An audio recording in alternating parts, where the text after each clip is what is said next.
The Ukrainian army has set foot on the Crimean territory for the first time in many years. The first move has been made for the Crimean Peninsula, which was annexed by the Russian army in 2014. The Ukrainian army has captured the Russian-occupied Armyansk region. The 11-kilometer defense line formed by the Russian forces in Armyansk has been destroyed. The deconfliction between Russia and Ukraine is no longer just taking place on the territory of Ukraine. The Ukrainian army, which has entered the borders of Russia in recent months, has now set foot on the territory of Crimea. When the Wagner leader, Yevgeny Prigozhin, attempted a coup in Russia and this coup failed and he fled to the territory of Belarus, internal turmoil began in the Russian army. Prigozhin, who was taken under protection by Belarusian President Alexander Lukashenko, fled to the territory of Belarus and is currently hiding here. After the Wagner leader fled to the territory of Belarus, the first move he made was to withdraw Wagner troops from the territory of Ukraine. Thousands of Wagner troops have been withdrawn from Ukrainian territory, while Wagner soldiers stationed on the border of Crimea and Ukraine have also begun to withdraw. With the withdrawal of Wagner troops stationed in the border regions of the Crimean Peninsula, a major security gap has occurred on the Crimean border. When the Ukrainian intelligence service noticed this activity in the border towns of Crimea, Wagner found that his troops had begun to withdraw. Ukrainian leader Volodymyr Zelensky, who wants to strike a big blow to Vladimir Putin when he never expected, has started sending thousands of Ukrainian troops towards the Crimean border. After the Ukrainian army entered the city of Belgorod, located within the borders of Russia, Ukraine's state leader Volodymyr Zelensky made a statement in the parliament to make a victory speech. Zelensky stated that they have secured control of 3 different Russian towns in Belgorod, with operations organized within the borders of Russia, and stated that the next target is the Crimean Peninsula. Addressing his compatriots in Crimea, Zelensky said that Ukraine will take action to liberate Crimea very soon. Just 2 days after Zelensky's statements, the Ukrainian army set foot on the territory of Crimea. As for the details of the operation, although the Russian army has established an 11-kilometer defense line here on the Crimean border, the withdrawal of Wagner troops from the city of Armyansk has left the Russian army in a rather weak situation. 2 different Ukrainian troops waiting ready on the territory of Ukraine came together and decamped to the territory of Crimea. The Ukrainian army, which began to advance, accompanied by armored vehicles and tanks, would advance to the border of the town of Armyansk. The main attraction of this military operation was the tanks used by the Ukrainian army. A long time later, the Leopard 2 tanks that Germany sent to Ukraine showed up again. The Ukrainian army was displayed in the Crimean town of Armyansk with 7 Leopard 2 tanks. These tanks, which have the capacity to fire artillery from a fairly long distance, began to surround the town and organize tank shootings to the areas where Russian soldiers were stationed. Russian soldiers had formed a large defensive line on the 11-kilometer borderline of the town. The Russian soldiers stationed in the abandoned buildings here were surprised at what they suffered when they saw the Ukrainian army in front of them. Ukrainian soldiers fired artillery shots into the town with mortars that they had placed around the town, allowing Russian soldiers to get out of the buildings. Hundreds of Russian soldiers began to leave the town to save their own lives as the Ukrainian army went on the offensive. After the Ukrainian army carried out airstrikes on the military headquarters in the town of Armyansk, the soldiers stationed at the headquarters left the headquarters and began to flee. The Ukrainian army entered the town accompanied by German Leopard tanks and began to take up positions in various parts of the town. The Ukrainian army, which began searching for Russian soldiers hiding in the town, neutralized 32 Russian soldiers hiding in the town, neutralized 32 Russian soldiers. The Russian soldiers arrested by the Ukrainian soldiers are currently being held as prisoners in their headquarters. This offensive, organized by the Ukrainian army, was the first operation organized on the territory of Crimea after many years. But this operation of the Ukrainian army has infuriated Russian leader Vladimir Putin. Putin, who has started to send thousands of Russian soldiers waiting, ready within the borders of Russia to Crimea via the Kerch Bridge, has started to increase security measures on the Crimean borders. Interestingly, the S-400 air defense prompt deployed to protect the Kerch Bridge was taken from here and shipped to the town of Vinka, which is quite close to the town captured by the Ukrainian army. Putin is trying to create a new line of defense here to stop the advance of the Ukrainian army. Ukraine's search for spies has begun. The Ukrainian army, which made a crucial move, uncovered KGB spies near the Belarusian frontier. Putin is furious as a result of the false information. Putin purged a number of his senior operatives from the Ukrainian army in a massive operational purge. He will totally alter the course of the conflict with this move. Russia will pay dearly for its lack of comprehension of the operation. Russia entered a new phase of the Ukrainian conflict. The KGB deciphered one of the advantages Ukrainian soldiers enjoyed as a consequence of their efforts. A planned operation in Ukraine has been significantly altered as a result of this occurrence. The Ukrainian military took advantage of the situation and coordinated an operation to identify each spy individually. This military operation has begun to change the course of Ukraine. This operation allowed the Ukraine to decode the identities of every KGB agent. Putin's emissaries are completely exposed as a consequence of the belief that one or two Ukrainian army operations had been deciphered. The Ukrainian army made efforts to conduct operations differently. At the beginning of these phases, Ukrainian forces began to hear rumors of an operation immediately following this allegation in Ukraine. Due to the observations of flag officers, an increase in Russian forces was detected on that territory. This demonstrated that army agents decoded each issue based on this premise.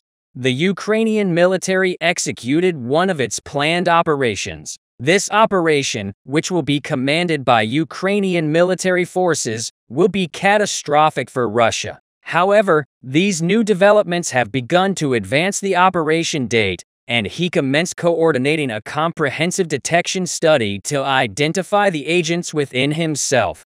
Failure to promptly identify the agents posted at one of the most vital positions of the Ukrainian army would also result in the loss of the captured fronts.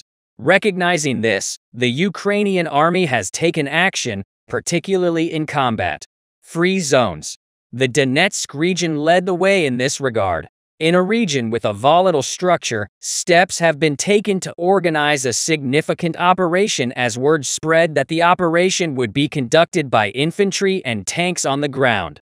The Russian army began deploying rocket launchers with armor-piercing missiles to the area. The Ukrainian army's intelligence uncovered this circumstance in December. The photographs collected by the flag commanders revealed that the Russian forces were prepared for defense. The Ukrainian army notified only 3 battalions that a hasty operation in Bakhmut would be organized. Suspecting the circumstance is when analogous preparations were detected in this region, the Ukrainian military took action to direct. Contacts were discovered to have been made to a military base in Belgorod, but their origin was unknown. In December, 3 personnel utilized the telephone. As a consequence of this circumstance, the number of suspects has been drastically reduced. Thanks to recordings made prior to each operation, it was discovered that these soldiers were continuously communicating via phone throughout this process. Under the pretext of returning to the front lines, the soldiers demanded recognizing a dilemma. The Ukrainian army, which granted this request, discovered that Ukrainian soldiers were fleeing to Belarus using listening devices implanted on their phones during the previous operation. The soldiers were apprehended 3 days after Belarus patrols were dispatched as a result of lengthy interrogations. These soldiers divulged the identities and security vulnerabilities of the military headquarters in the soldier region. The Ukrainian military is beginning to recognize this as a significant opportunity. The Ukrainian army has taken decisive action against Russia. Now that the Ukrainian army has taken possession of one of the military bases near Soledar, the situation has significantly improved. This military headquarters' lack of air defense equipment was the most severe security flaw. The Ukrainian military deployed reconnaissance aircraft in anticipation of a significant advance by the flag bearers in this territory. After conducting extensive reconnaissance in the region, these aircraft returned. The recent withdrawal of a substantial number of Russian personnel from the military headquarters indicated that the operation would be relatively straightforward for Ukraine to guarantee the operation's success.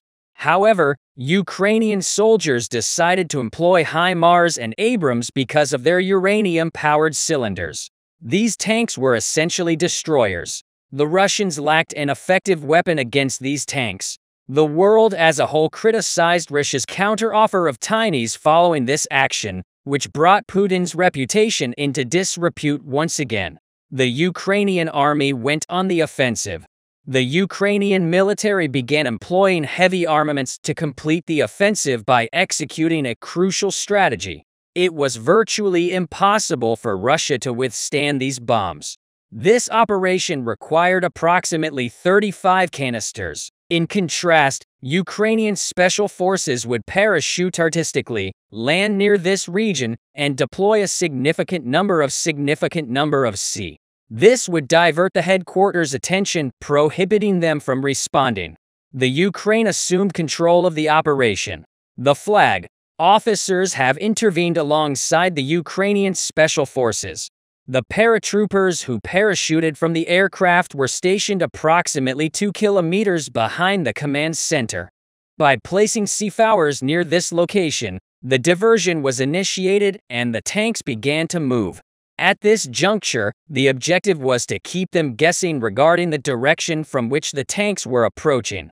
Because of this, C-4s began to detonate. Soldiers stationed at the Russian military headquarters have established positions in front of the detonation site of the C-4s, but it was an enormous error. The vast majority of large vehicles in Ukraine were approaching from the opposite direction due to their ignorance of the situation. The Russian forces were caught off guard while walking. Abrams began firing. This one-of-a-kind quality drastically altered the course of the conflict. The Bayraktars launched a series of ambush attacks against various locations within the headquarters. As a consequence, the Russian forces were forced to seek refuge in the headquarters. The Ukrainian army initially demanded surrender.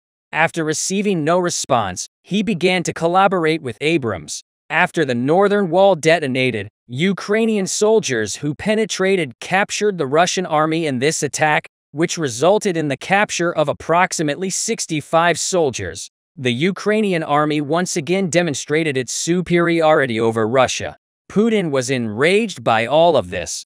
As a consequence of the spies' exposure as well as the operation's success, he made critical assessments. In addition, it is known that these decisions were made to increase the number of KGB agents in the Ukrainian army. Numerous KGB agents are believed to be among the Chechens who have recently decamped. As a result of this circumstance, Ukraine's stance toward Russia is crystal obvious. He stated that Ukraine and Russia would be at war if Crimea is not retaken, while Russia is apprehensive about the situation. The Ukrainian army has once again demonstrated its motivation. A demoralized Russian army had almost no chance against such a determined opponent since it was uncertain how the Ukrainian forces would behave. The Russian soldiers' routes were unclear. Ukraine had already gained an advantage over Russia due to the data it had acquired. According to the Russian army, approximately 150,000 men have perished since the beginning of the conflict. Just as it was not anticipated that Ukraine would achieve such substantial success, it was unknown what Russia would do. Nobody could have foreseen that Russia would launch such a brazen attempt at invasion. The Ukrainian army rushed headlong into battle. According to military strategists, Russia has no chance if the Ukrainian military continues to fight in this manner.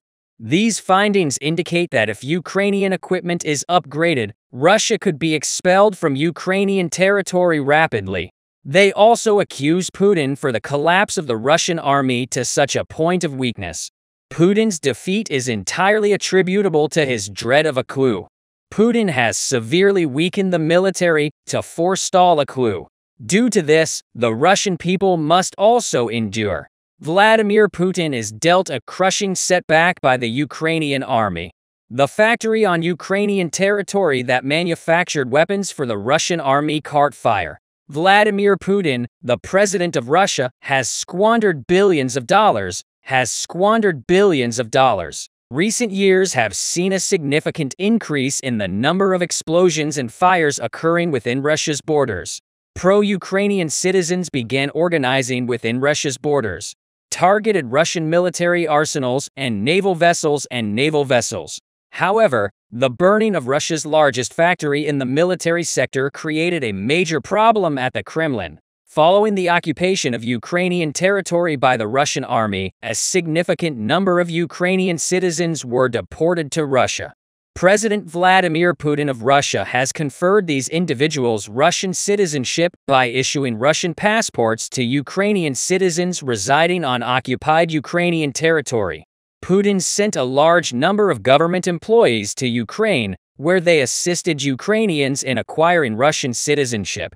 However, the overwhelming majority of these Ukrainians who crossed into Russia founded pro-Ukrainian resistance groups in Russia. These anti-Vladimir Putin opposition groups are attempting sabotage in a number of Russian regions, including Crimea.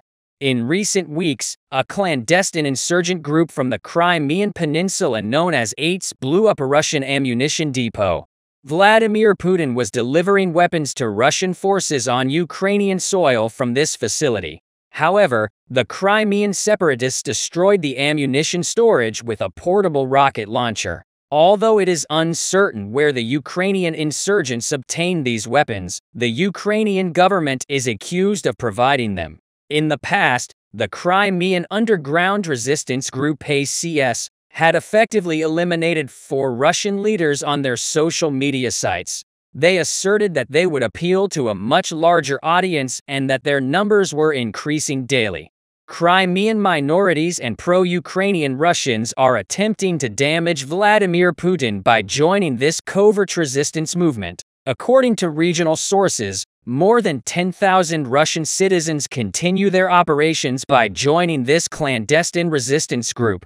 This clandestine rebel group is also suspected of setting fire to the greatest military manufacturing facility in Russia. In terms of the substance of the news, interestingly, the factory in Kursk that produced ammunition and bombs for the Russian army took fire. Kursk is located near the Russian border with Ukraine. After the fire broke out in the wee hours of the morning, a tremendous explosion occurred at the facility. The height of the fires that burst out in the facility was measured in meters. As soon as the factory caught fire, the locals notified the fire departments. However, Kursk's fire brigades were insufficient to extinguish the blaze at the facility to put out the fire.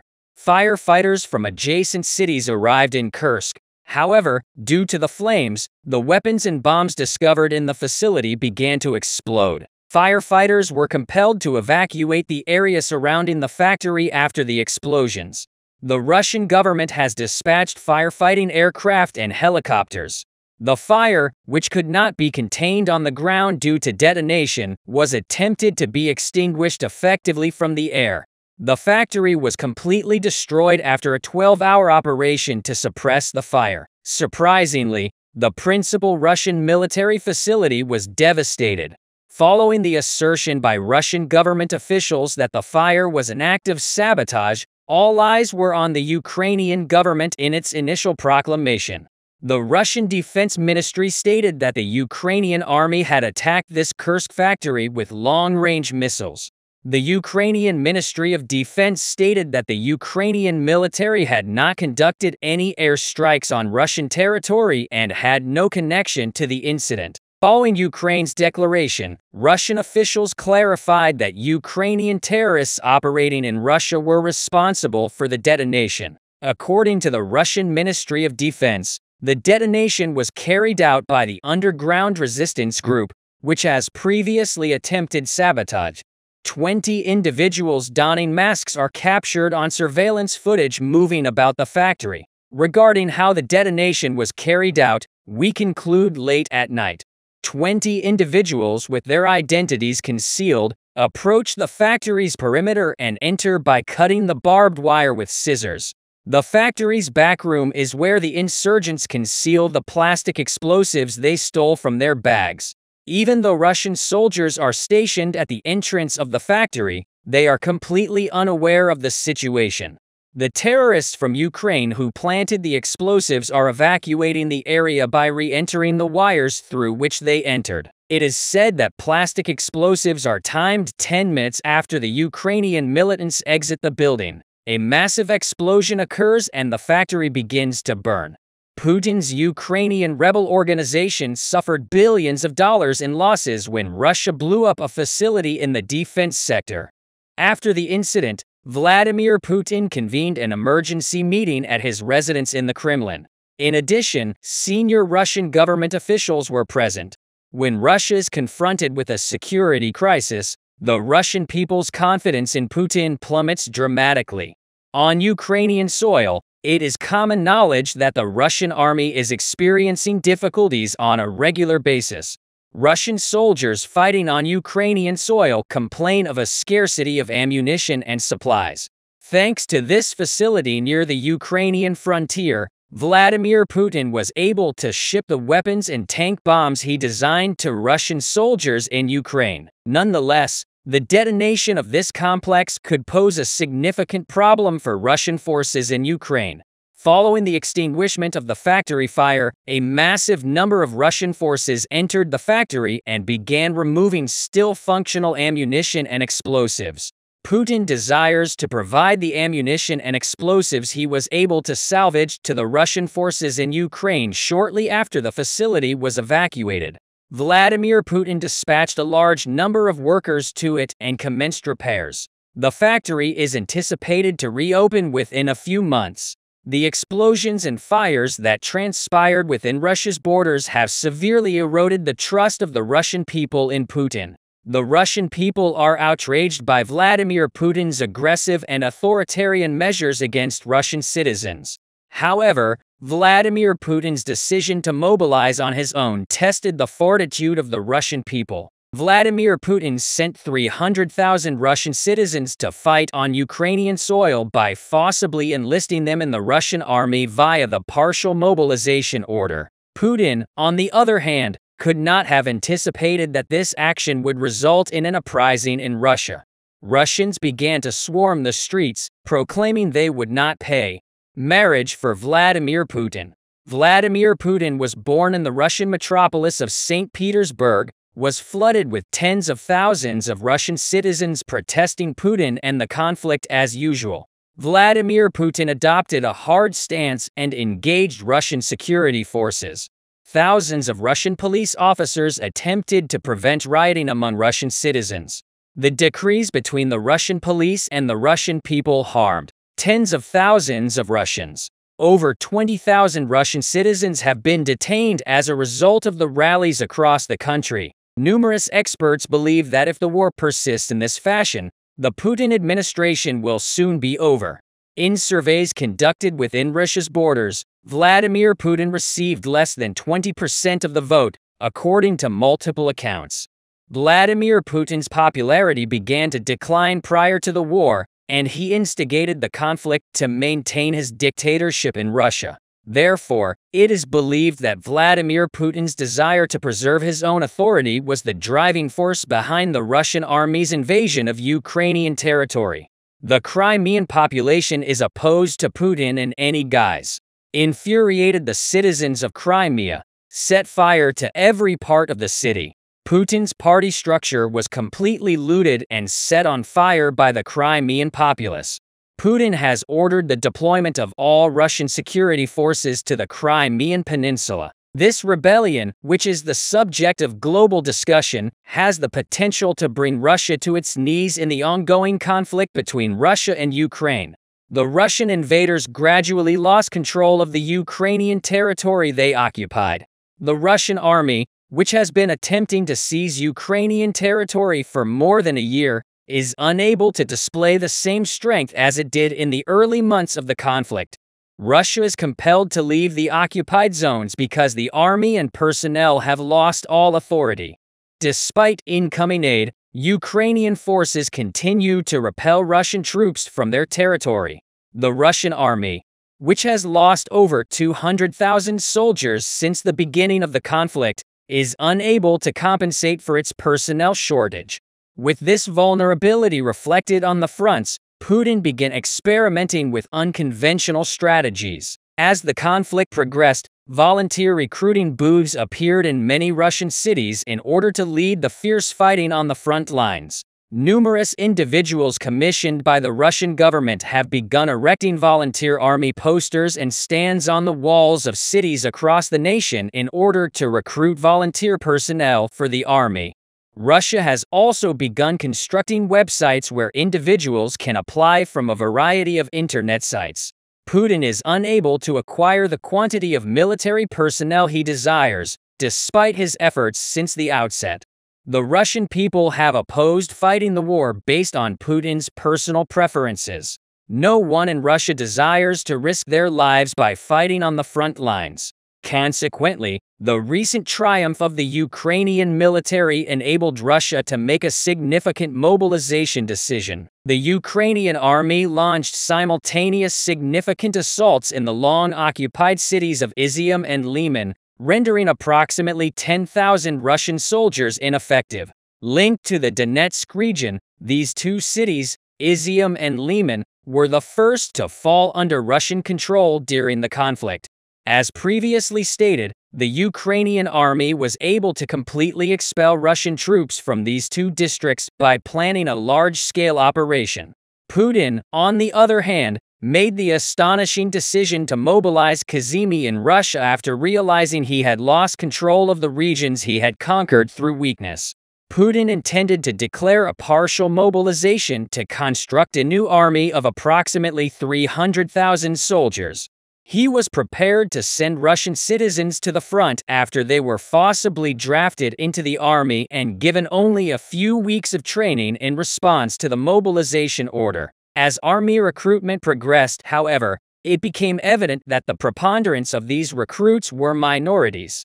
Vladimir Putin attempted to continue the assimilation agenda he has pursued for many years in this situation.